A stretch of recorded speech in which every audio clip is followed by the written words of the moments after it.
Hello, everybody, and welcome to another exciting episode of Bloody Good Horror. My name's Eric, and I'll be your host for this evening, where we will be reviewing Kandisha. This is Google tells me this is classified as a Moroccan horror film, although it is set in France. So we're gonna decode some of that coming up here. But first, joining me from Manhattan, New York City, back where he belongs, and it feels so right. Please welcome John Schnars to the show. Eric, I'm pretty sure they're just wrong. It's not Moroccan. You're also assuming that I spent like a lot of time on Google.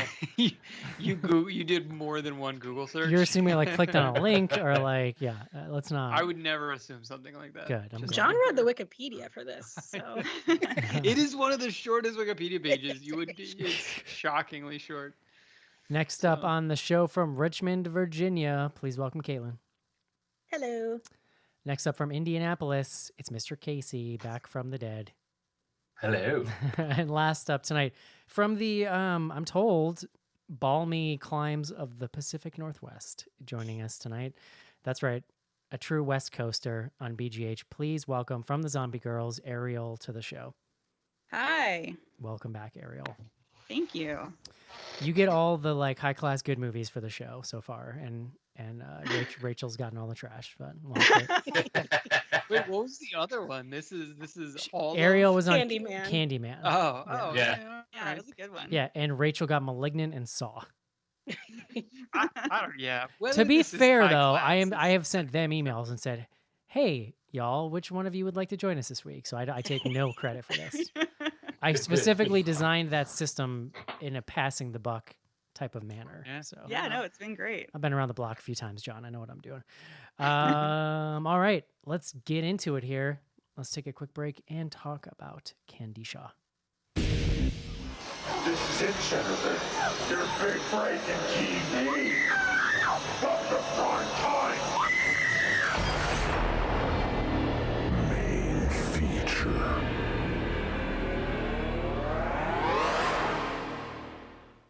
I'll tell you what's ready for primetime, John. Mm. That sexy hair you got going over there. Yeah. Let me ask you a question. Now that you're back in the Big Apple, do any of your fancy city friends, like, what's the reaction been? Are they like, oh, shit, look at this guy? Because you don't really use social media, so. I have like agents handing me their card on the street. It's like, are you looking for commercial work? Like what? It's pretty good, Eric. I will fight any one of them. Oh yeah. Well, I mean, come on. I can take a photo shoot or two. It's not gonna pull me away. Listen, Don't worry. I'm the kind of person that when I see like a new person growing a beard or something, I want nothing more. I don't care how it looks. I don't care who they are. I just want to see them ride it out because I like appreciate commitment, So like watching you having ridden this so far has been truly inspiring. I just want you to know that. We're coming up. I think we just hit 2 years, or it's about to be 2 years Since your last haircut? Yeah. Damn, bro. Not even those ends? Trim those ends up? Wow. Yeah. Well, Why bother? It looks Why magnificent. bother when it's working, Eric? Yeah, it really is. Yeah. Oh, thank you. No, look, I don't know where this is going at this point. This is all making me very uncomfortable. I don't either. It started with the talent agents, and now we're back to discomfort. Well, lucky for you, I was where it's going is making you uncomfortable, so that means I succeeded. John Schnars, please bring us the word of the day.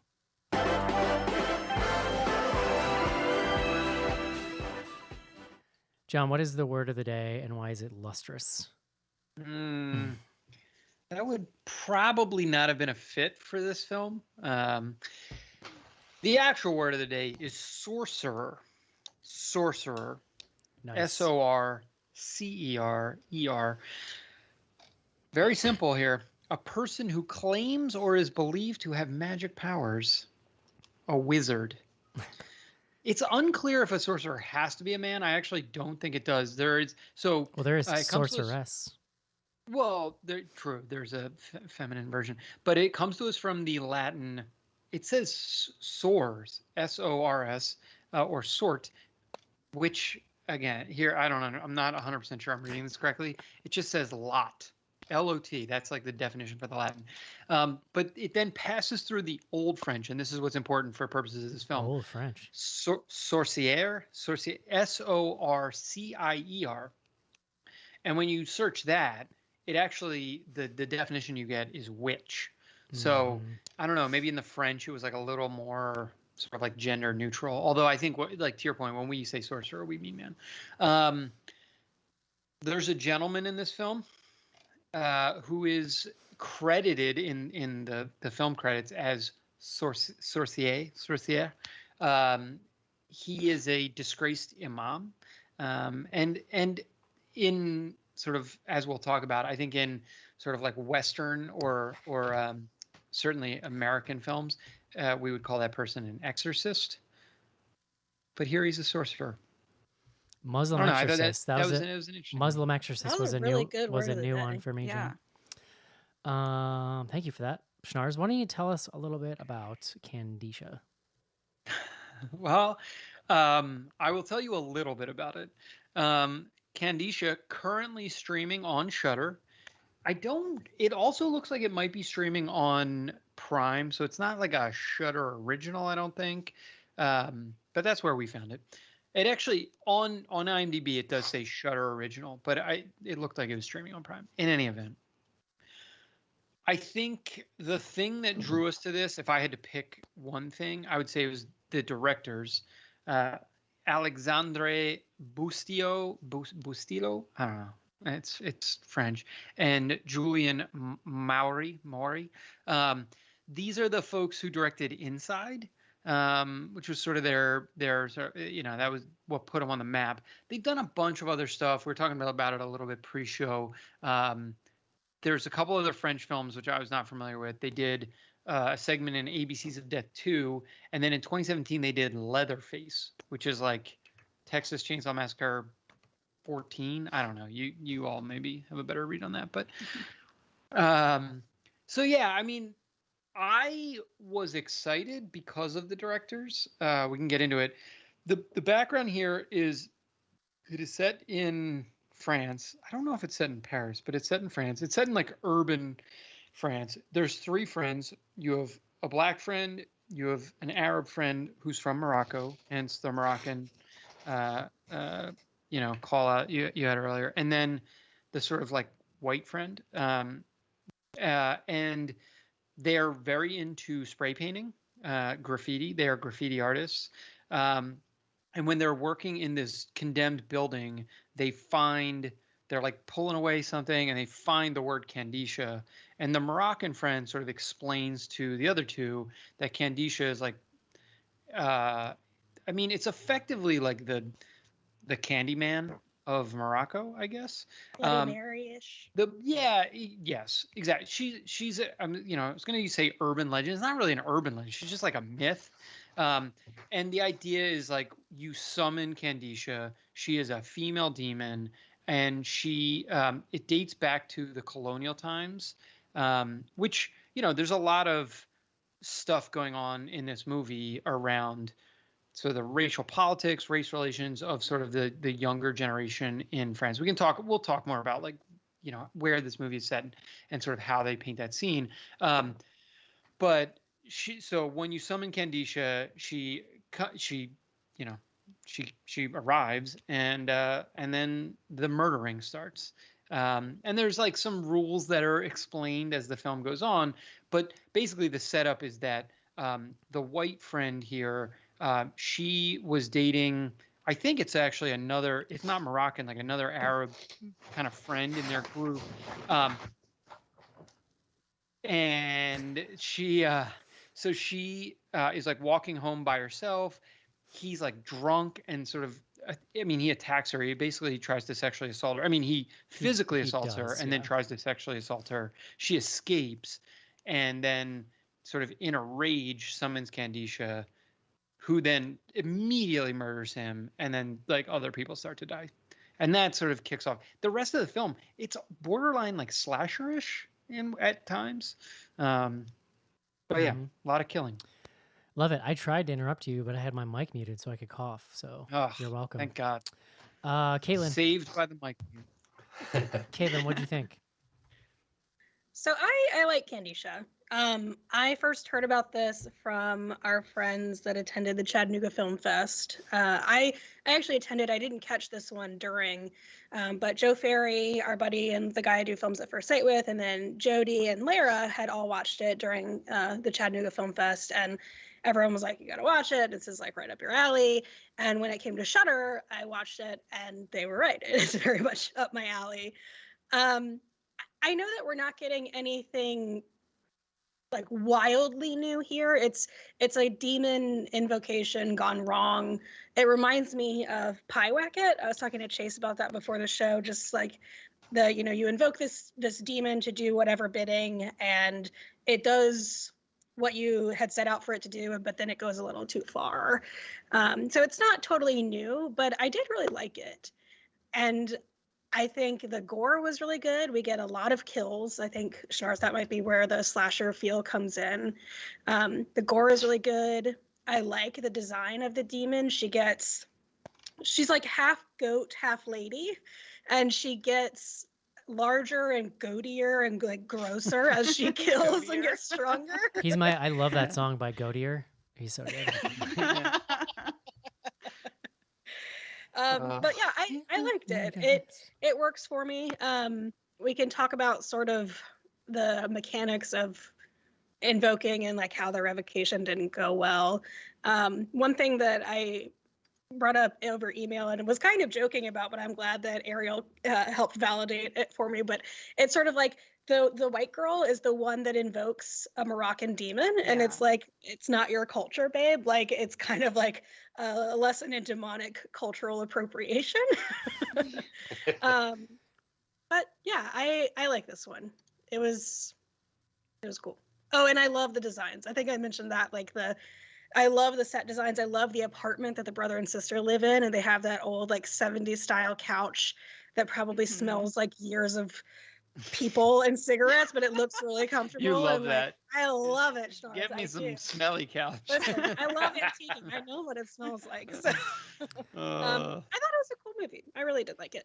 Casey. Yes, I enjoyed this movie quite a bit. I've been wanting to watch it since it came out, but I was scared of the subtitles, I'll be honest. So it was nice to get in there and watch it here for the show. I ended up liking it a lot. I think it definitely has a lot of holes. I think it has some holes and it makes some jumps in logic as it's going through the movie, kind of in the sake of for editing and stuff. But for me, I was kind of wrapped up in the cultural backdrop and Kandisha, the monster design and stuff like that. There was some good kills going on here, which is fun. It's kind of a slow burn to get going. It's just an interesting flick. I was kind of pretty happy I watched it by the end of it. Ariel. Yeah, I mean, I think I feel largely the same way. I enjoyed it a lot more than I expected to. When it first started out, I was like, oh, is this going to be one of those movies where it's just about sort of too cool for school kids, you know? Is that going to be annoying? But I thought that the friendship between the three main young women felt really real and genuine. I mean, I don't know that we get to know them all that well. There isn't a ton of characterization, but they did feel like a real friend group, and I appreciated that. And then, like you guys were saying, I thought it was really interesting that even though they didn't tread a lot of new ground, we got to see this folk legend kind of Bloody Mary style thing from a different cultural perspective. And it made me think about things a little bit more because of that. And then the creature design is just awesome. I didn't sort of expect the way in which it changed and evolved throughout the course of the film to be, I didn't expect it to get as grotesque, I guess, as it did towards the end. And the gore was way bloodier, way more bloody, way more compound fractures than I expected from a sort of demon-y movie. So I ended up liking it. Yeah. The stomping was something. Yeah, sure was. If that's your kink, I mean, she is hot, so.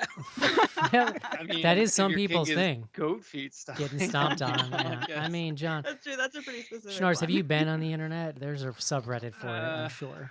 Yeah. Rule I mean, I Rule have. 32. I try to keep to like the vanilla sites though, Eric. Just, Well, you're missing out. John, what did you think of Kandisha? I agree that it was so I thought the Frenchness of it was like the most interesting part. Like this is, it's, I don't know. Like there's a part of like anytime we watch a foreign film where I'm like, well, this is different. You know, I mean, it's just like they're not speaking English, so there's that. It's but once you get so like there's a lot of things for Americans to appreciate or potentially learn around just like the culture of modern France. And you know, or like I take it at face value. I mean, like I like read the news. I like somewhat know what's going on in France, but like you don't like this is like a window. It feels like a window into like the lives of like lower class or like, you know, lower to middle class French teens. They were cool, Ariel. I thought they were very cool. I was like, I would hang out with these people. But I don't know. Like, I think ultimately, like, I guess if I want to be like very blunt, it doesn't feel that well made to me. That was like what I struggled with a lot. It's funny, and we talked a little bit about it over email. There's this establishing shot that is like the very opening of the film where I was like getting super hyped. I was like, oh, look at this. Like, this is going to be one of my favorite movies. Like, it is just long, slow sort of zoom. I mean, it was like drone, whatever they were doing, but over, you know, urban landscape. And like, they were just kind of setting a specific scene. And then it goes into this like slice of life in a cafe. But when it gets into the plot and just like things happening, some of the acting, the way the dialogue is, you know, shot, I like part of it just, it just like it feels cheap. It's like a lot of it. When the horror elements and like when it does get kind of like murdery and gory, I like there's some interesting stuff that goes on. I also liked that. I'll say I liked that you're getting this is like a Muslim demon. There was also a part of me that was like, I don't know, this is just like the Muslim demon movie. Like, I don't know, like which is different and like they're not faking it. Like I do think I don't know if this is like a real legend or not, but like It is. Yeah. is it okay? I mean that's so I feel better that it's like at least like real. Like that would be a little I'd be a little nervous. But yeah, I don't know. Like, there's parts of it that worked really well. There's like a lot of it though. I just felt was a little kind of hacky. So yeah, I don't know. That's kind of where I land. I don't know. I'll try to be upbeat on. I think places where I can be upbeat. it's not just because of your hair. I want everybody to know that, but I think I'm in your camp tonight, John. Yeah, as a horror film, I find most of this to be pretty lacking for me. What I was pretty fascinated by like the cultural part of it. In particular, like even though there is a lot of it, like these conversations with the teens in the beginning, you can tell that they really set out to be like, you can tell they really set out to kind of paint what this world looks like for these kids, like this sort of very uniquely diverse place they live in. There's also a lot of, it's not just about like the racial diversity. There's nods to like the socioeconomic differences. I think that some of the best settings, like Caitlin, you're talking about, are the way they really establish this place that they live and sort of their place in it. And there's talk about their one friend, like her parents were able to buy a house, and that kind of makes her sort of separate from the other kids now. And there's like some lip service paid to that. Now, it's a movie as far as like the accuracy of the dialogue, like that would be silly. It would be like watching an American movie and being like, this is exactly how kids talk. For starters, I don't have any idea how kids talk, let alone how kids in France talk. But like as an interpretation of that, I found it pretty interesting. Side note, the way that they talk about each other's like race in this movie is wild as an American. Yeah. Like you're watching it and you're like, whoa, holy shit. Like There there's was stuff. some of that dialogue that made me deeply uncomfortable. I sort of understand what they were trying to do, where these kids are sort of pushing boundaries of what's appropriate and teasing each other in these ways. But when they started making jokes about Black people all having AIDS and that was that the one. joke about summoning Conchita to clean for you, I was like, ooh, I don't know about that. And again, that's the kind of stuff that like it's impossible to accurately filter any of that through like a cultural lens, because like who knows. But it is like I said, a kind of fascinating look at that stuff. And it is pretty interesting to take what honestly is like a fairly standard kind of demon possession-y thing, and then filter that through a lens of like the Muslim religion, and you have this this sorcerer guy that they go to.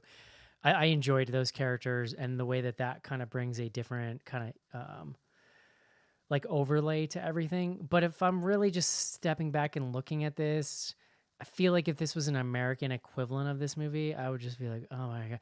And I didn't know it was from the Inside people. I found that out today. And then I was like way more let down by this movie. I don't really know what they've been up to. Have I seen anything they've done since Inside, John? Not unless you've seen Leatherface. No, I haven't. Well, did we do that on the show? Like, I don't remember. I don't think so. Was this I don't remember it. recently? It was 2017. I don't know. Do you consider that recent? We did a Texas Chainsaw thing in the theaters. It was like a pretty cheap one, but I don't know. Well, we did Texas Chainsaw 3D, and maybe I that was. think we did one other one.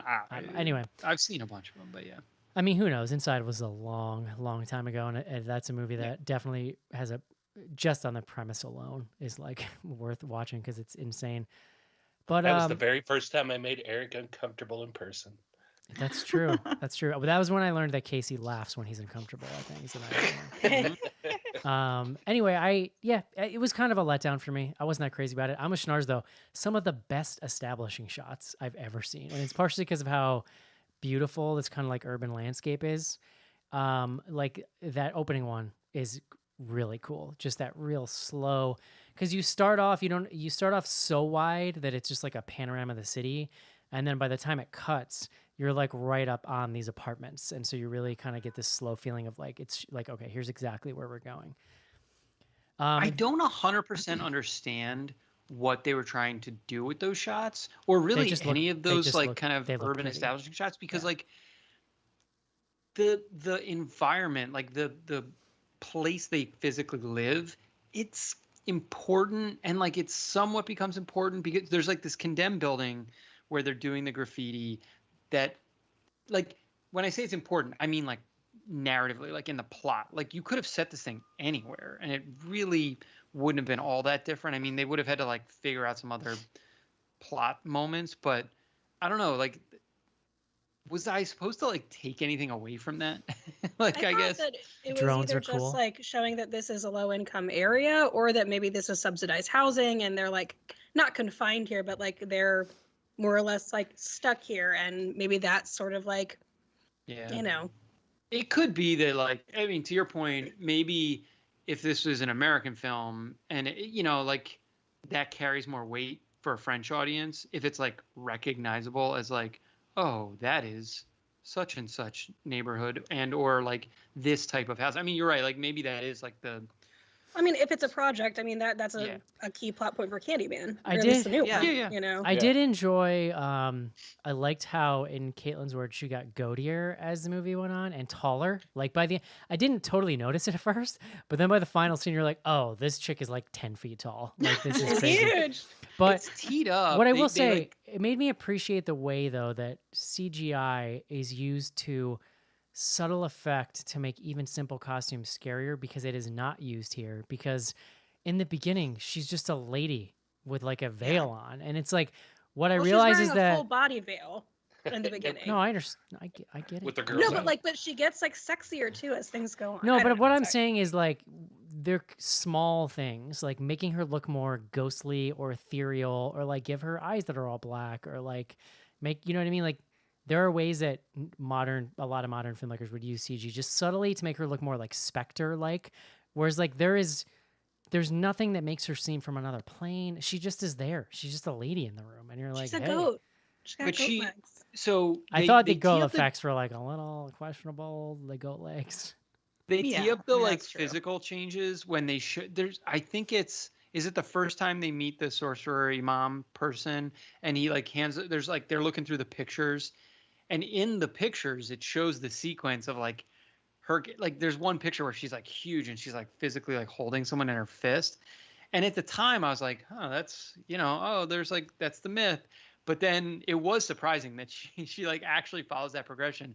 There's a kill. We can talk about the kills, but like where she's so big she just rips a dude. I mean, that was Yeah, that was pretty It's a wild. great scene. I love Yeah. that scene. And it's also emotionally impactful. I think they do a decent job of like their kills that kill was emotionally impactful. The kill of the friend that gets tossed out the window, emotionally impactful. So it's like Yeah. you do care, you know. The guy getting thrown out the window was legit shocking to me, because to that point there'd been some like stabbing, there'd been some, it was like light violence, well, let's say heavy violence, light gore. And then when he goes out the window, that's like a pretty gruesome dude hitting pavement Yeah, that sequence. surprised me because his head just splits open, Yeah, and you yeah, see all like- of it. I mean, I liked how I Yeah. think that was Yeah. the scene where like the street light kind of burst before as like a shatters. little Yeah, that was kinda exactly. cool. The Because the it's a other thing scene I where he's like- using silence, right? Because you're like outside yeah, and just Mhm. waiting well, for 'cause something he to stabs happen. her. He stabs her, and I don't know. He like thinks that he's okay, but then it cuts to outside. The thing that I was gonna say I liked on the creature design is that she also looks different to everyone. So it's like her face. Like you don't get that many close-ups of her face, but sometimes she looks, like an attractive younger woman. Sometimes it's like she's like a corpse. She's got the black eyes. Sometimes she doesn't. The veil is like translucent versus not. I mean, Yeah. and Well, it's sort of it's- in the eyes of the beholder, I think. Although maybe she also just like physically changes as well. Well, there was some sort of like, is she a succubus where she is supposed to be very alluring sexually? And in some shots, she is. She's got like a belly chain and like it's very stylized and like sexualized and to a certain extent. And then like, is she a djinn, like a DJINN, a djinn, where she's like a demon gremlin person? Or is she just like, I like that she does evolve and that she looks different to people. And I like that she's like huge and gross at the end because like her skin has like sores or something on it and it just like it feels scary. Yeah. I like it. They did, man, to go along with what you were saying earlier, Caitlin, with the characters and actually caring about some of these kills. They did a good job of giving all of those male characters at least a line or two to make us care for them. Like Boutine's dad was the one who got ripped in half. And we saw him come home from work, and they're talking about how he works all the time, and he stops and talks to him. Seems like a very pleasant man. And then and that's all it took. By the time it comes around to that scene, you're like, oh no. Yeah. Well, like you care about him and I also, although we don't get a lot, like Ariel said, we don't get a lot of individual characterization of the girls just as people. We do get some good sort of friendship dynamics because when their loved ones die, like you can tell they're frustrated with the girl that summoned Kandisha. Like she goes to comfort one and they pull away, like, because they know that she did this. And I Yeah. like those little moments. It does make it feel more real than just sort of a pact where like, we have to figure it out because I would be pissed too. Yeah, of course. And it makes it more impactful for you as an audience and more shocking when they do kill people that are so close to your main characters.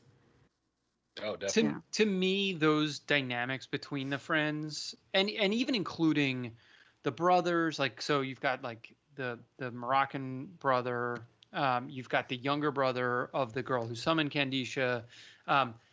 Like those dynamics are also like, that's like, I don't know, the best parts of the film. Like, I don't know. Yeah. The acting was like good. I think I couldn't. Who can say, Sometimes John? it's You're, hard when you're it's in a reading foreign subtitles, language. John. How am I supposed to know if the acting? Yeah, well, exactly. but it wasn't. I'm doing like all I wildly can off. just to keep up. If I'm being real with you. Yeah. But no, but like I don't know. Again, the writing, how much of it's translating through, like the dialogue, it felt natural. Like it did feel like those relationships were. There's a point during these like dialogue scenes in the beginning with the kids where they're talking so rapid fire, I can't keep up, and I'm just like, how much of this do I actually need to retain? Like, is this just they're showing me how they bullshit? Is that what this is? Well, I and there's did like a lot the, of characters. I Yes, did like the there one is. kid though, his English rendition of Pet Cemetery. Yeah, that was fun. That was fun. I like that, he calls her out like in like for- a mansplaining way, like, do you even listen to the Ramones? Because she has a Ramones shirt Yeah. on, and then she's like, I'm never wearing this shirt again. I do. She I mean, does wear it later. She in the does. movie. she Yeah. does. And that's a cool. It's Talk a- about that scene. Someone walks into a fire. Like it's Yeah. gruesome. I like that scene. It's in an empty pool or something. It's a cool shot. I like her Ramones shirt. It's Pretty cool. You know, when that guy got lit on fire, though, not a single person tried to put out that fire. They're all I just know. watching him. Nobody tries to put a jacket over him. Huh? Weird. Well, he also like exploded. That's fair. That's fair. It's like they have like a bonfire going. I mean, look, if you fell into a bonfire, you would get burned. It would not be pleasant. What was that movie? That's like in It was like Saw. he was doused in gasoline and he fell Yeah. into the bonfire. It's like in Saw when that lady's face was like hamburger, and I think it was Chris Rock was trying to like put it back together or something. Yeah. Just like- Yeah, Right. that's your favorite scene of the year, I think, Eric. Did anybody else expect the graffiti and the act of the graffiti and stuff and the tagging was going to play a bigger part into this? It seems like they Yes. were kind of setting it up to be more, and then it just kind of, they happened to cross the word Kandisha on the wall at one point, and then they kind of took off from there. Well, they do paint the pentagram on the floor at the end. Like that's when they're like trying to defeat Kandisha. Like that. Yeah. You're right. Like it doesn't actually matter. Yeah, well, But- it's like you were saying with the setting. It could have been anywhere. This could happen in any different place. That they could have been into anything else too. I think other than the graffiti and whatnot. It just seemed kind of like a set piece. It was definitely like a thing they decided like these kids are going to be into graffiti and like Cop's super chill about it. well I was like, bro, in America, you're getting your ass beat for graffiti. Yeah. Like, yeah. he's like, Well, hey, go home. I was like, what?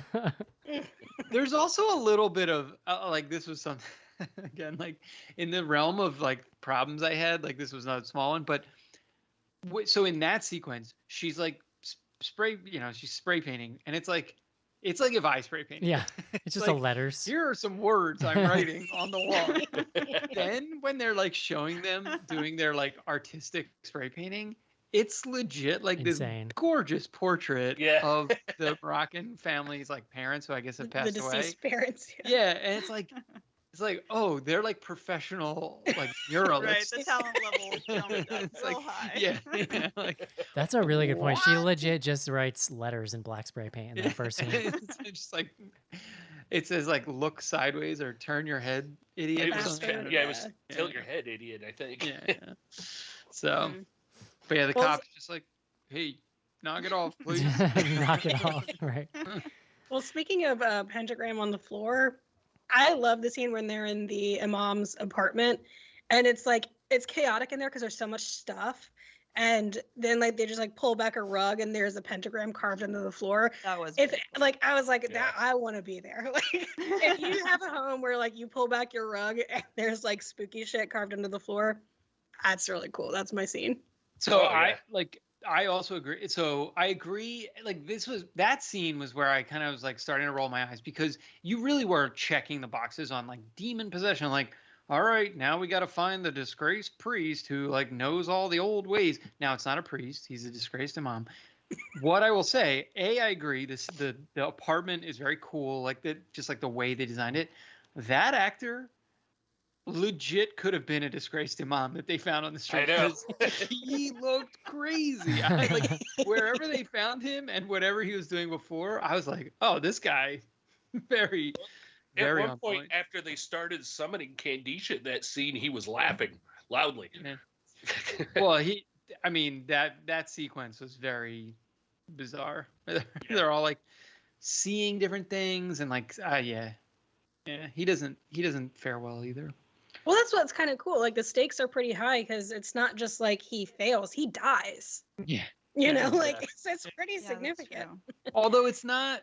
It's like they only Hey. find that out after the fact. They're like, Yeah. hey, where's he at? Oh yeah, that thing we did before it killed him. He's dead now. Yeah. Like, And then we also found out of nowhere at the end of that scene, oh, Daddy.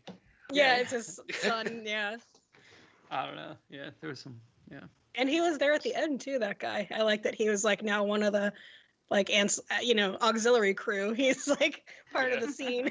Well, Was the auxiliary auxiliary crew, or was it, oh shit, what are they gonna do with this kid? He was like I wasn't 100%. He's like a rector, so he's basically like a church official who works at the mosque, but he's not an imam or like a Right. Priest, Okay. yeah. yeah. At least I think that's how it was described in the movie. It seemed like that. Because Yeah. at one point he brought them the note from the priest. Right? Yeah. The Yeah. answer. In terms of like shocking type stuff, I do like that we get some straight up menstrual blood on the wall. And I don't like that we have an animal sacrifice that Yep. lingers kind of on the shot. That was a little bit much. That was a bummer. Yeah, I especially did not like because the bunny scene. Yeah, it stays on that bunny for a while as it twitches, and I was like, "Cut, please, cut away from it now." Oh, it's the most animal killing we've seen in a movie. I mean, because in the U.S., like they just don't even show Dude, I that shit. forgot Like, about yeah. the goddamn bunny. Are we sure they didn't kill a bunny in that scene? Like, But they, that was dude, that was so messed fake. It was like up. a total puppet. It was like, but to Dude, I double don't down know. on it though, then we get to the scene after the summoning and stuff, and they go to the imam, and the girl comes home and gets her brother to crawl in bed with her because she's freaked out. And her brother's like, "Have you seen my rabbit?" I'm like, Yeah, the bunny thing was jacked up, dude. yeah. Yeah, It's but with in- the it's in period the blood, I bathtub. immediately thought of you, Caitlin. The second it happened, I was like, Yeah, "Oh, that's. I Caitlin's think gonna that's take why this several scene." people were like, "Oh, you should do this for Plug It In." Yeah. I'm like, it's on the list. Yeah. But I Even I told actually, her last night. I texted Caitlin. I'm like, "Have you done this for Plug It Up?" Because I think it's a must. There Well, I is, do kinda there's like- like a tampon in the movie, so or they, I don't know if they show it, but it's but like when she originally summons Kandisha, she uses the blood that's like from her assault, like she's been knocked around and like is able to use that blood, which I assume was effective in summoning in some way. But then she tries to like revoke everything using this like passive menstrual blood. This is like way not what they were thinking, I'm sure, but I'm like, I'm gonna shoehorn it in. So No, it makes You've a lot total of sense. passive blood. You mentioned that in your emails. She didn't even know it was passive.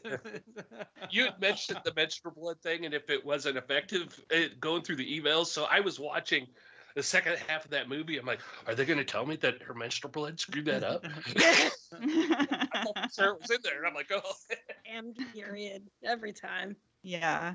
I do think, Casey, you were right in the emails when you were saying that we didn't have like a clear connection between the story that the Moroccan friend told her about Kandisha and how she works and how she actually summoned her. Like, how did she know to draw the pentagram and that would work? Or was it just sort of a Hail Mary kind of a guess that, I you know, think the friend at one point mentioned having to draw the pentagram. she did? Oh, But- okay. But still, like, it it's was one of those things. loosey-goosey. Yeah, it was a little like it was. There was a little bit of an exposition dump when they find that first Yeah. Kandisha, but it's like, I don't know. It's very you say vague.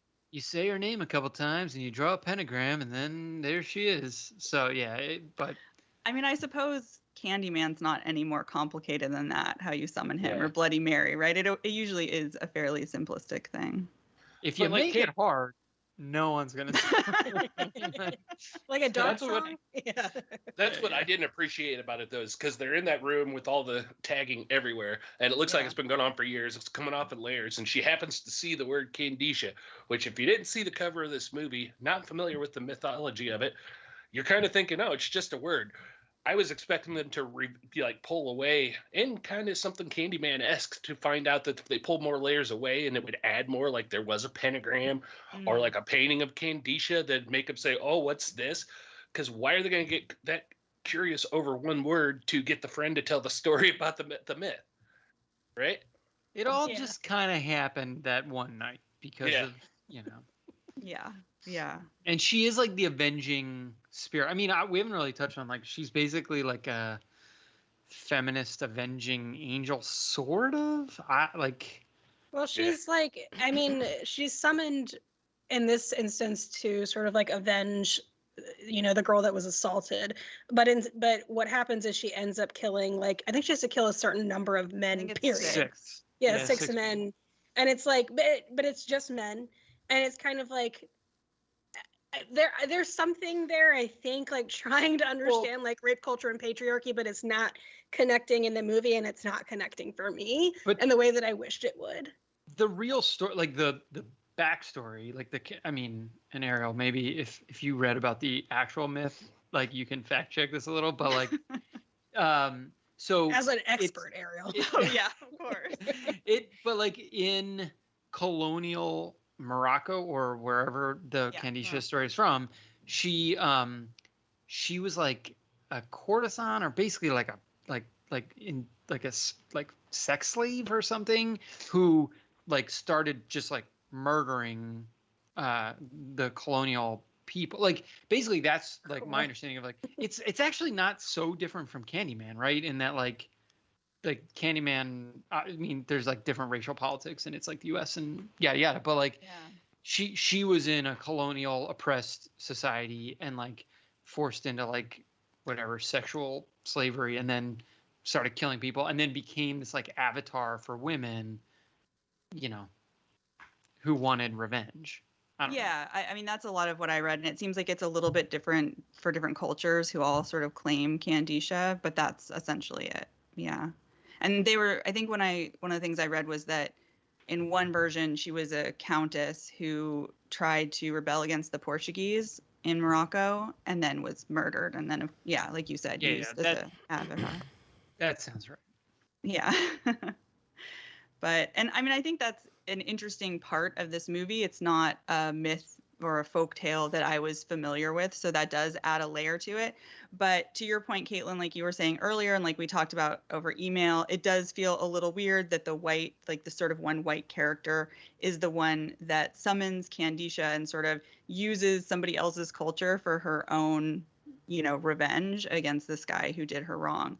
And the way it ends is, well, we were talking about Candyman. It's very much like Virginia Madsen's character. I mean, wait, can we spoil the end yet?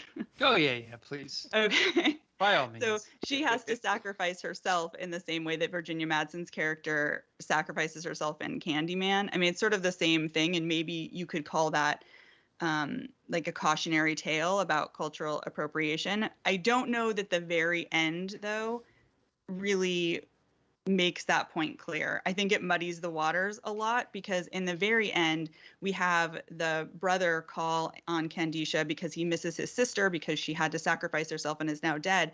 And the Kandisha that we see is Amelie, or I think that was her name. They did tell that was like teed up. Like they say that when she sacrifices herself, she will be incarnated. Although right. She's not incarnated. Like she's not incarnate. She's fucking a demon. But like she replaces Candy, so yeah, I get that it's part of the movie and that it doesn't come out of left field. I just think that for that cautionary tale perspective, it doesn't really work anymore because then the white woman takes over the the Arab she colonizes the demon world. Exactly. Thank you. That's correct. Yes. I didn't love seeing her in the veil. I was like, oh, okay.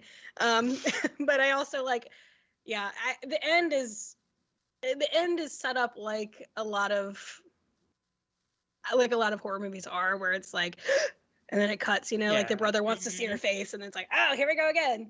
It was I get why they went there, and again, as you said, it was sort of set up at least in the mechanics of the film, but it just felt I was rolling my eyes at that point for sure. There's I don't know, like the one difference between this and like, I mean, it's actually not a difference. Like it's similar to Candyman. Like Candyman's about like the legacy of slavery and like our like failure to, face what, the history. In France, like there is like, it's not even history. It's like they're living with this battle of like the state trying to like repress Muslim culture and like, and so hijabs. I mean, it's like very front of mind so I do wonder how this plays to like a French audience and like maybe this is like more transgressive to them, like maybe it's I don't know, maybe it's like the statement is received, like that's a part where I'm just like that I just can't even, like there's way too many like things going on. I don't know, I'm not that up on what's going on over there to like be able to like say how this would be received, but I don't know, like I think that's at least like worth considering, I guess.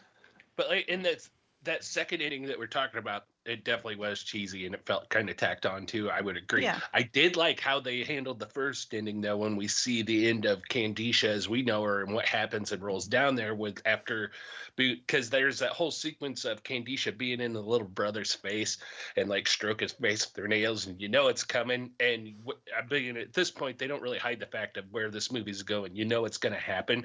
But the way they handled it, because you get I got caught up in the drama of it and watching her, threaten this kid, and then when she all of a sudden disappears and it kind of sinks in the background, like, oh, I know what that means.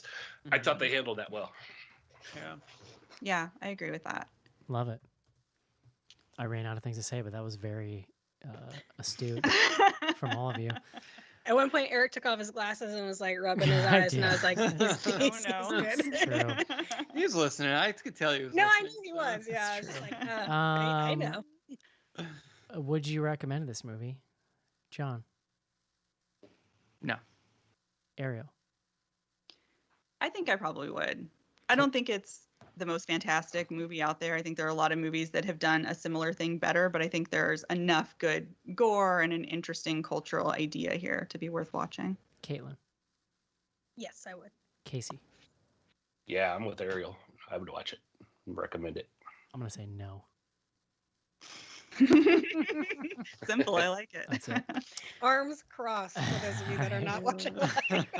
All right. Let's take a quick break and do some fan mail.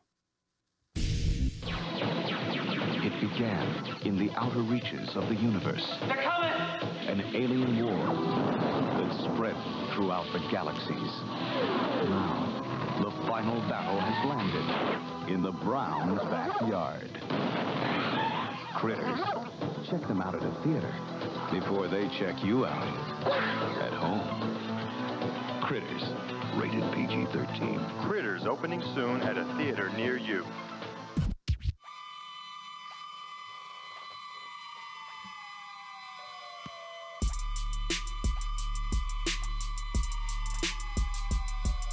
Greetings from Tromaville. This is Lloyd Kaufman, president of Troma Entertainment and creator of The Toxic Avenger. The Troma team likes to kick back and listen to Bloody Good Horror because Bloody Good Horror is the best television there is.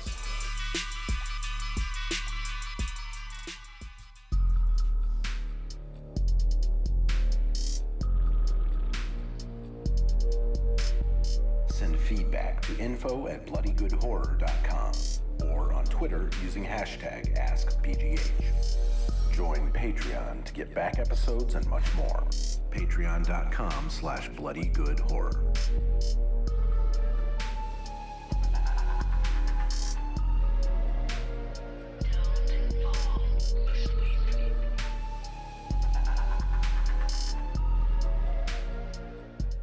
And we're back. info@bloodygoodhorror.com is the email. Before that, John, we sent out an official save the date this week to patrons for the Patreon Bloody Good Horror Halloween Zoom-tacular. I think I called it. Name under consideration. I think I called it Chapter 2. We did this last year during the pandemic. We're going to do it again. This is going to be a costume, all by Zoom, party time, costume contest, trivia, getting to meet your fellow patrons, hang out with the crew. And we're going to do prizes. There's going to be a prize for trivia, a prize for the contest. And I think we're going to do some door prizes. So that's pretty cool. And that's going to be Saturday, October 23rd, which is the Saturday before Halloween weekend. 9 p.m. Eastern time it starts. Come and hang out. And all you have to do to join is be a patron at any level. So check out patreon.com/bloodygoodhorror. And John, the week before that, October 16th, is the BGH 5K. This is an all virtual event. You do it, you record your time, you submit it. We all get feelings about it. John, we do this communal thing together every year. So I feel great about it are you ready? already. Oh yeah, man. How's your Come training on. going? Ran 9 miles this morning. Serious question though, wouldn't the hair slow you down? You put it up. You bun it up. Okay. John, you ran 9 miles this morning? Yeah. Caitlin looks Well, disgusted. I'm training for a marathon, so it's, Woo! yeah, you gotta, yeah. I mean, haven't you seen that? You've seen Forrest Gump, right? When he was running with his hair flowing in the breeze, to running on empty. No, That's John every morning. I think High at time, my buddy. my biggest running phase, I don't think I ever cracked 5, because 5 miles was the point at which I got hungry, like actively, like I need like I'm not going to continue to run. I need food right now. At the point that you need to bring like snackies with you to keep running, I feel like that's too much for me. Like, are you fueling on that run, John? Oh yeah, you got to do that. What are your intervals for the fuel? I want to know more about this routine. So I use the goos, and they tell you every 45 minutes. Okay, so So how if many you miles if is you that got a for you? 3-hour run, you got to, or a 3-hour run, you got to do 3 goos. Damn, it's a lot. Mm-hmm. And that it's like sugar, but it's also sodium and electrolytes and crap. It's got a little caffeine in it too. Oh, Mm-hmm. wow. Look at Not you. making buddy. a great case for running, I gotta say. I am happy for you though. Yeah, thank you. You know, it's I not for don't- everyone. I didn't say it was. I don't know that I'm happy for him, but I'm kind of just kidding. Randy, long time writes in. He says, "At what Patreon level do we have to contribute to get Eric to change his background from the Overlook carpet?" Here you go, Oh. buddy. You Little lucked out. Halloween kills behind me right now. It's kind of It looks really cool. Ask and receive. You know. Next up, I did that just for Randy. Next up, Caitlin from Kissimmee. Has anyone watched Pig with Nick Cage? It's mesmerizing. Thanks. That's from Caitlin. She's always. So haven't. I think I brought this up, and didn't we decide it's not a horror movie? I like. am Yeah, I pretty don't think interested- No, it it's is at not. all. I think she just wants to know if anybody's seen it, John. We're allowed No. to talk about non-horror movies. No, I think it's more of a drama. Yeah, it looked like a sad kind of thing. Yeah. Sad movie. Anyone? Anyone? No, we've not I No. seen haven't Pig. seen it. I'd like to. There's your answer. info@bloodygoodhorror.com. Twitter. Let's do Twitter. Alrighty. On Twitter, use the hashtag #SBGH. Ask us questions because we are all knowledgeable, right? First one comes from Alex Jones. If you could remake any horror movie with any cast you wanted, what and who would it be? And more importantly, why would it be The Toxic Avenger with Brock Lesnar? And the title would be The Broxic Avenger. Dude, Brock Lesnar and Toxic Avenger is real good. Yeah, it's solid. That's pretty good. These are the type I need like 3 days notice Yeah. to start Right. prepping Yeah. my answer. But yeah, I like that one. I think I've seen Toxic Avenger. I don't know that I've seen the whole movie. I'm certainly not clamoring for a remake though, unless it has Brock Lesnar in it, I guess. Well, there is a remake coming to that, right? No, I know. Yeah. So Or more of a reboot. yeah. All I right. get precious with the stuff. I can't think of a new cast I would want. Yeah.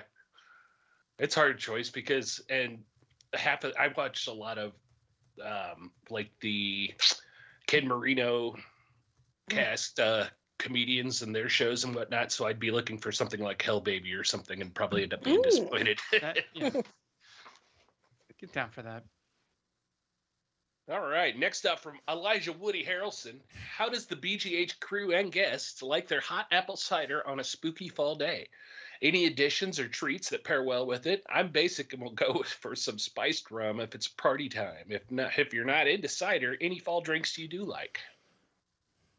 No. I can't remember if I brought it up, but I got my first 4-pack of pumpkin. Mhm.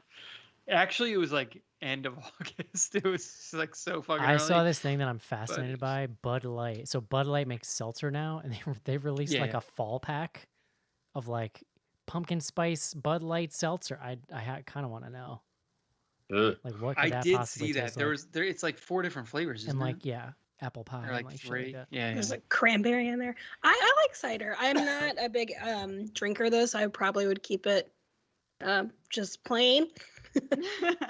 Maybe a cinnamon roll on the side. One of my That sounds favorite good. things, this reminds me of one of my favorite things from Game of Thrones, the books, is the repeated description of this specific kind of like mulled wine that everybody drinks in the Game of Thrones universe. I don't actually like mulled wine, but I like the idea of it. It smells good. Yeah. I mean, good That's mulled your wine. choices. Like I don't like, I just don't like wine. pretend I'm to not a wine know or person. like be able to make it, but like people who like know what they're doing, it's delicious. Yeah. I mean, I believe you. I'm not It's like big on hot- sangria. Like I don't make sangria, but like when someone serves me one, Yeah. I'm usually gonna drink it. I'm not big on hot apple cider. I don't like dislike it, but when I do, usually it's probably a little hot damn that makes it go. But I've learned since last fall of the existence of bourbon cream in coffee. That's going to be my new fall drink. Ooh, that sounds good. I'm a child, so I just drink a lot of hot cocoa. Like it's Yes, there we go. Love it. Nothing wrong with that. No. All righty. Next up, we have longtime listener and longtime friend Skizbot. what are some horror sequels that you think are better than the original? I recently watched Ouija, Origin of Evil, and it blows its predecessor out of the water. Yeah, the Annabelle prequel is better than the original Annabelle too. Yeah, the Annabelle Annabelle's getting better and Creation? better. Yeah. I love That's the Annabelle one with the Creation. car accident, isn't it? It is, yeah. Oh. We also I get a thought you- child like thrown over a banister and like her bones crushed. It's pretty Yeah. brutal. Not that that's what I I needed in tried the to movie. watch Annabelle Creation on a plane and just like could not. I Oh, really? I don't know. Maybe I fell asleep. I can't remember, but yeah, I don't know that I have like a great answer. Like the ultimate is Alien and Aliens. I think you could get me on some days of the week and I'd say Aliens is better than Alien, and then other days I'd probably still go Alien. I feel that way about Terminator and the Terminator 2. Like sometimes I want one and sometimes I want the other. I Yeah. think I'm Terminator 2. I have I a hear lot of you, though. nostalgia for that one. Yeah. I also- even bounce back and forth like that with Halloween 1 and 2 sometimes too. yeah, I can Sometimes see 2 that. just feels better. Mm-hmm. For me, Nightmare on Elm Street kind of escalates because the first one, like we established Freddy, and then like from there on out, like the sequels, it's like he's here, he's ready to like joke around, and he's ready to go. And that's the Freddy I want. Warriors. He's Yeah. been workshopping his material since. the Yeah, he's last- ready. He's got a tight 5 minutes. He's not gonna waste it. Jesus.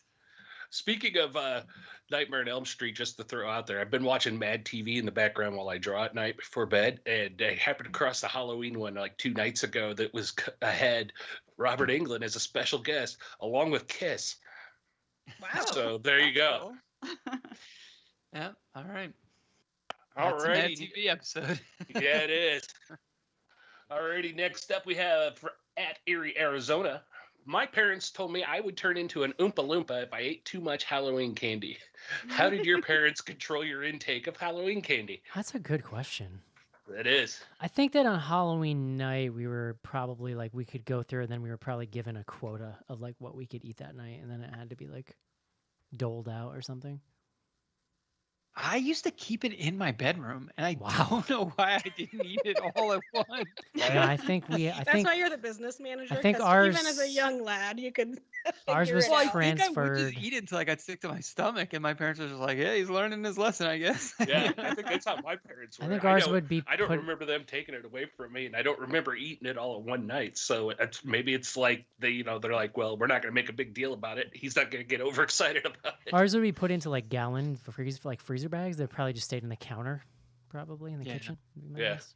Oh, that's interesting. My parents were vegetarians when I was really little, and Bummer, they dude. didn't allow us to have sugar, Oh really. my god. So then when Halloween came around, it was like a big deal, and we were allowed to eat as much as we wanted Well, that's for nice. That's that length good. of time. They weren't worried that was gonna like kill you. It's like no sugar all year, I mean, except I'm sure we were not pleasant children to be around for that week or whatever. Wow. They were vegetarians, it seems like. I mean, I don't know. I were assume hippies, we're of you know, similar they were age. vegan. Like, that's a long time ago to be vegetarians. So, yeah. That's cool. All right. Next up, we have at Big Tex Tozier, another longtime friend of the show. This is a good question, too. What mask from Halloween 3 would you most want to be permanently stuck in? The witch, for sure. Yeah, definitely the witch. I like the I'm going pumpkin. with Skull. The pumpkin's pretty dope. Mm. They're all cool masks. Yeah. Yeah. They're all good. I like skulls, though, so. I think I'd go Skull, too. All right. Our last tweet coming up here, and I'm going to say a warning before I read it off. Just remember, I'm only reading what's on the screen. This comes from at Rachy Pants. So this is a cheat since it's not technically a question. I'm just hacking this Ask BGH to wish Ariel a happy and sexy 60th birthday. Wow. Oh, Rachel. She gets me every time. That's awesome. Zing! Looking great at 60, Ariel. Oh, thank you. Is it today? Yeah, I turned 38 today. Happy Thank you. birthday! Thank you. Wow. Yeah, happy birthday. Yes. Thank you for spending it with us. Sure. Yeah. John, why'd you say Sorry that so we didn't weird? bring anything. No, it's fine. I actually forgot today was my birthday when I said I would do this. I was just like, I feel like you get to a certain age and I just don't pay attention that closely anymore, you know? It's like a Tuesday too. Like hopefully you've got something, for the Oh, yeah. weekend maybe. But Yeah, exactly. Oh, happy birthday. I love that. Yeah. Yeah. How are we And doing there? that's Is that it for tweets? Thank you. All right, we did on Instagram, John. On Tuesday, we do Question Tuesday. This is where I answer questions. I enjoy doing it because I like hearing myself talk, even in text form.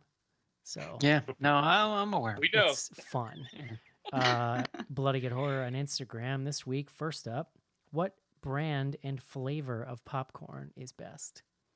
Ooh. I like the cheddar popcorn. Like, but the kind you get in the tubs where you get the 3 different kinds. Like, Oh, that's good. Where you get like Oh. the caramel and the cheddar Yeah. and the regular one. Yeah, that's Does Also that have the a Smart brand Pop. though? I don't Like know. the black bags. What is it? Smart something. Smart Foods, I Smart think. Pop. Yeah, that white cheddar one is good. Most of the time, Yeah. if Have I'm we buying it, I discussed- like the Skinny Pop is pretty good. I don't want to make it. That's my thing. So any brand that's already Ah. made is fine. Well, The correct answer here. Have Go you ahead, all John. had pop chips? Yes, Yeah. those Yeah, are real those are good. That's pretty good. good too. That's really a chip, They're John. like- though I don't know if that counts. I mean, it's pop. That is how I want my popcorn in pop chip form because that shit is. It addicting. is very good. Can it hold butter though? Because when I go to the movie theater, like they're like, "Do you want butter?" And I'm like, "Do I want butter, ma'am?" I Like, mean, can you Load fill me the up. bag halfway, put butter on, Look, and then fill it up more and put more You butter can on? you can have if you haven't tried the pop chips, you can dip them in butter. All right. Caitlin, did you ever see that like classic double dare thing? You can see it on YouTube where the challenge was they had to drink as much movie popcorn butter as they Oh, could. oh my Like they're like God, chugging it. Gross. And Sounds I so do love it. Like it's, Disturbing. I fully understand like it's gross, but I love it. So I love it too, but it does not love me at 47. That's why I years always of age. like it's always interesting to me, like going back and watching Scream because there's such a thing made in that opening scene of the like Jiffy Pop, the little like pre whatever you just it looks like a pan and you just stick it on. Mhm. your Oh, Never yeah, done that I in used to my love that for life camping. or seen it done. Like I've never. dangerous. I'm sure I would. But I wanted to throw in there before you go to the next question, Eric. All you guys' answers are wrong because the only correct answer is whirly pop. I don't know what that is. That Really? sounds like some old people shit. It sounds like some boomer shit, Casey. It's a pan with a handle that sticks out the side with a crank, and then it's got tongs that go in from the top. So you put all your popcorn stuff in, and you stand there and just crank it. Perfect popcorn every time. Huh. Cool. Popcorn's. Stuff. I think the Use moral that is. alongside like what's the record player that like has the crank Yeah. thing? I think the moral is it's kind of good no matter what you do. Yeah. I guess this is mostly an Eric question. Synthwave artists with horror soundtrack vibes. I need a recommendation. Love them. Hi-fi. Always hi-fi, HY-FY. You know what, Caitlin? I thought I showed Come a on, lot of Caitlin. restraint by not saying that on That's why I'm here. I mean, Instagram. So here's what I'm going to recommend. This is a great one for anyone who's into what he's talking about here. I have absolutely no idea how to say this guy's name. I think he's Polish. It's like Wojciech Golewski. It's if you type in, to go to Spotify, type in WAJCIECH. He is the only person. Joe with the just first name. turned over in his grave His with you pronouncing that fucking Polish name. Anyway, this guy does actual soundtracks, and he also releases his own albums, and they're awesome. And if you're looking for that kind of vibe, it's really good. So there you go. Next up, you have to pick one: haunted forest or haunted house. So which one do you go with? I'm fine with a haunted house. I'm an indoorsy type of I person. am too, but I would want to go camping in a haunted forest. I am That too, sounds good. Caitlin, like an indoor person, but a haunted forest seems like a whole vibe that I'm pretty into. Well, now that you have the Green Knight, like you were really into that vibe of like Yeah. the sound design and all of it. I think that might be where you go. Here's my thing. Are we talking about like something like that's like existing in real life, or is this like a haunted house that you go to visit for like a spooky good time? John, I think that's up to your interpretation. All right. Yeah. I like I- a haunted hayride. Have you guys done the haunted hayride? Oh, those are Oh, fun. if I get to ride, absolutely. You know what it Yeah. is, Caitlin? I really like the outdoors, but I like to experience it from the comfort of the indoors. And here's what I mean by that. Like, Say no more. you know what my ideal is? A restaurant where they've got shutters that just open and so it's open air, but I'm inside. Like, I don't want to eat outside. This is my vibe. Like, I'm a forest sounds amazing from a cabin with like a big glass door that has a screen because I don't like bugs. You know what I'm saying? Like this is where I do. I feel this is this. where I'm Yeah. at right now. I don't want my forest ghosts and my Bigfoot hunting to intermix. Overlap. Yeah. So Yeah. let's say haunted forest, but I have some type of bubble situation, so I'm not actually in the outdoors. Favorite Halloween candy. Reese's Pumpkins. Reese's Pumpkins. Oh yeah, those are the best. I mean, if we're just talking any candy you might get on Halloween, I mean, you can't go wrong with a baby Snickers. It's pretty good, or Snickers mini. Why not just a full size Snickers? Why are we? Well, I going don't go mini? to. I don't live in rich people neighborhood, John. People aren't giving full size Snickers out. You walked Yo, into that one. Although Sometimes I just walk into the fucking drugstore and buy a full size Snickers. no, for there was a myself. fancy. There was a Even when it's the summer. There is a part. There is a part of my parents' cul-de-sac that like. It's separate, of course, John, because always with these people It's with money, separate, yeah, it's yeah. separate. Is there like a wall? No, they're just like so. Okay, this whole neighborhood is like it's built like a subdivision. It's just all squares. Yeah.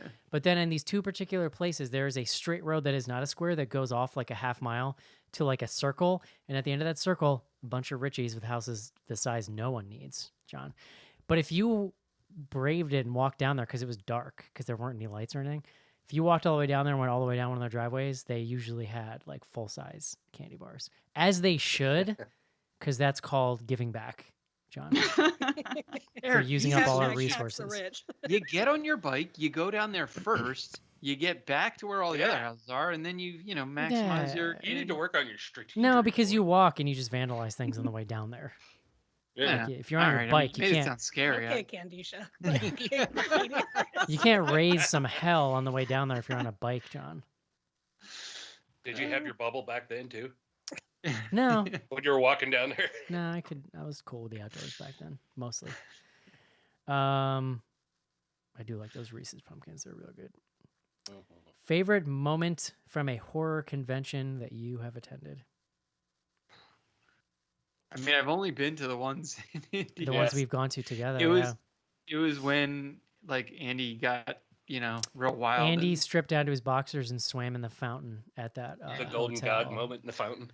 I was Yep. up there. And then wandered the hotel in wet boxers and shoeless the rest of the night. And somebody handed him back to us at one point and was like, "Here, he needs help. Like, take him somewhere." He was And having a then good time. somebody I think it was Andy, was playing freeze tag with Linda Hamilton, Yeah. Mhm. which was kind of cool. Wow, Yeah. Yeah. that is cool. One of the first ones that pop into my head, just one of my favorite memories, is when the year Brother D was there, who is probably good 5 inches taller than I am, and we watched him walk through the convention up to that sign that was hanging across the aisle right next to our table as he leaned on it and kept going over and knocked the whole thing down. The first night of the BGH meetup in 2019, Mary and I had a real good time. We got blowouts at the hair place, You got and then we blowouts. got to the place and it was hot as shit, and we sweated through our hair. Which one was this? Which one was this? Huh? Which one was this? This was Chicago. I say that as And, if I can delineate them. Was this the one we did the trivia at the It was the first night distillery? at that restaurant Because they didn't Oh, come to that the second was- where we night. had drank. Okay, we were there. We overdid it the first night. So. And the bathroom was at the bottom of a staircase, and when you've had a lot of cider and like Yeah. it's difficult. Chicago was really cool. And then the pandemic happened. Not at the same time, to be clear, John. We caused it. Most underrated slasher movie. I don't really believe in underrated things anymore. We had a very similar question. Yeah. Oh, I think someone asked about what was our favorite serial slasher, right? Yeah. Mm. I said The Town That Dreaded Sundown, although that movie does have a lot of fans.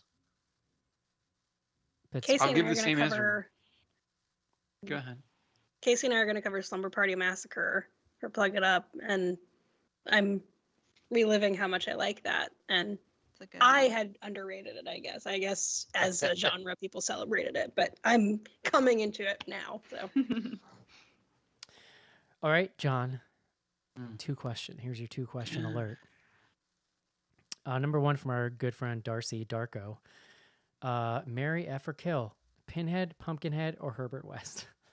It's a real tough one. We're talking about interspecies things happening. I don't know that we can answer that, but You gotta kill Pumpkinhead, right? Do you? And then marry Herbert West and fuck Pinhead? I mean, that's gonna be some interesting sex. Pinhead sure. seems- Yeah, go for it. Pinhead seems like a guy with a We lot know of what John's stories. kink is. Pinhead Hey, we watched seems. Pinhead. What are you going with Pumpkinhead? Come on. We did watch Pinhead trying to pick up gals at the bar at that one horror hound too. So I would say he's got to be in the F category, right? He's got the moves. I would just opt out. Last stop tonight. This is a great question. As you've matured over the years, questionable, of doing the show, that was me. How has your taste in horror movies evolved, if at all? What do you think, John? How's your taste evolved? I mean, I've definitely watched way more stuff than I would have chosen otherwise. That's true. You're a little more cultured than maybe you would have been. Exposed, I would say. But I don't know that it's like advanced. Like I still like the movie. I don't know. I think I still like kind of the same movies that I would have liked otherwise. But I have a broader appreciation for like a wider range of things. Is what I'll say. Anyone else? It's a boring answer. Yeah, I like some older stuff that I Yeah. wouldn't have got into otherwise. That's good. I think I have a higher tolerance for more extreme horror than I did years ago because I've watched so much now. Interesting. And maybe mine's a bigger lessened. appreciation for art house than I did when I was younger. But that might just be getting older too. I don't know. Yeah, I have less tolerance for like extreme stuff than I used to because I think I used to pride myself on being like, I can watch it, do it to my face. Let's see what happens. Uh-huh. Largely though, and this is how I responded to him. Like I just, in a healthier way, take my genre fandom a lot less seriously. Like as a mid 20 something who started the show, I took things very seriously because like that's what happens when you don't have a lot of responsibilities and like this shit seems really big. And also like a lot of us grew up, this shit was very important to us as kids as an escape. And so like that was I think just through the natural mellowing process of getting older, I've realized like it's all good. Like I don't get mad about remakes anymore, you know, like who cares? Enjoy what you like. I'm going to say if it's bad, but I don't really get heated the way that I used to. It's why when people like old school fans are like, you should bring shenanigans back. It's just like, yeah, I'm not really that person anymore. Like I have shenanigans, but they're mostly adult related and you don't really need to know those people. My back hurts today. Yeah, Right. we definitely aren't bringing the like extreme fire. No, and like the way that we listen, might at any age to a certain extent, I think maybe it's a dude thing specifically. Like when you get a platform, you get real hot takey at first. I feel like it's like there's something liberating about just being like, yeah, fuck it. This is my opinion. And we also started the show at a very different time, like place and time in the world. Oh, And yeah. So I like to think that we've matured. as the Me, years I have gone. find I've cooled some on the kind of low budget B movies, the more modern ones. I still love my 80s ones and older ones, you know, coming up there, but I don't have the patience for them anymore for the modern ones. Even when we started this show, started the site and stuff, I was digging a lot of those that would come out for like a $500 budget and stuff and sing its praises. I don't have the patience anymore. You love Bad Ben. Don't even lie. I will tell you one opinion that has been unchanged since the first ever episode of Bloody Good Horror, and that is that I am still upset that I don't know what happened to the story after Halloween 6. Because then they just made H2O, and they never did it, John. I don't know what happened to Paul Rudd. Mhm. Yeah. I don't know what happened to the other lady or Danielle Harris. I don't know any of it. Danielle Harris wasn't actually in that movie, John. They could still go back and film part 7 with Paul Rudd. Could He's you gonna look imagine? the Well, same. That's true. Eric, there's your project. Well, I've heard people Yeah. online be like, man, because they cast Anthony Michael Hall as Paul Rudd in Halloween 6 plays the grown-up version of the boy from the original Halloween. That okay. character is also in Halloween Kills, but obviously in a different metaverse timeline. So it's Anthony Michael Hall in the new one. But people were like, what if it was Paul Rudd? That would have been amazing. Yeah. Would have been cool. Anthony Michael Hall's All pretty Red's a cool, little too. more expensive these I was gonna days. say a little more expensive. They had their Jamie Lee Curtis budget, and Yeah. Yeah, that is it for BGH. Do we know what we're doing next week, John? Is there something coming out or? we need to do Night House if we can get it. Yeah, it's not streamable yet, Easy, Caitlin. is my understanding. We'll figure it out. We got a list. We got a short list. We're gonna figure it out. Love it. Okay. Cool. Well, Ariel, thank you for joining us tonight. Thank you. Happy for having birthday! me. Happy birthday! Thank you. Congratulations on being 60. People can check you You're out. doing something right. Search You're doing something right. Search the internet for Zombie Girls, GRRLZ. There's a whole podcasting network with a bunch of different shows. You can hear Ariel and Rachel and a bunch of other lovely people on there. Caitlin, people should be checking out Plug It Up, which is a BGH Presents production. That is a very wonderful podcast about coming of age in horror films of all different kinds. You can check that out. And what are your other? You have 20 other podcasts, Caitlin. What's the other one? What's the other current one? Films at First Sight. Joe and I have been knocking out some episodes, and I'm occasionally on Thor's Hour of Thunder as well. Yeah. Also, shout out to the Dads from the Crypt crew. They are big BGH fans, patrons who started their own podcast about Tales from the Crypt. And if you've been enjoying Elizabeth on the show lately, she is making an appearance on the next episode of that. So, Dads from the Crypt. Check it out. All right, everyone. That's going to do it. Enjoy your spooky week, and we'll see you back here next time. Talk to you soon. See you. Bye. Bye. Bye-bye.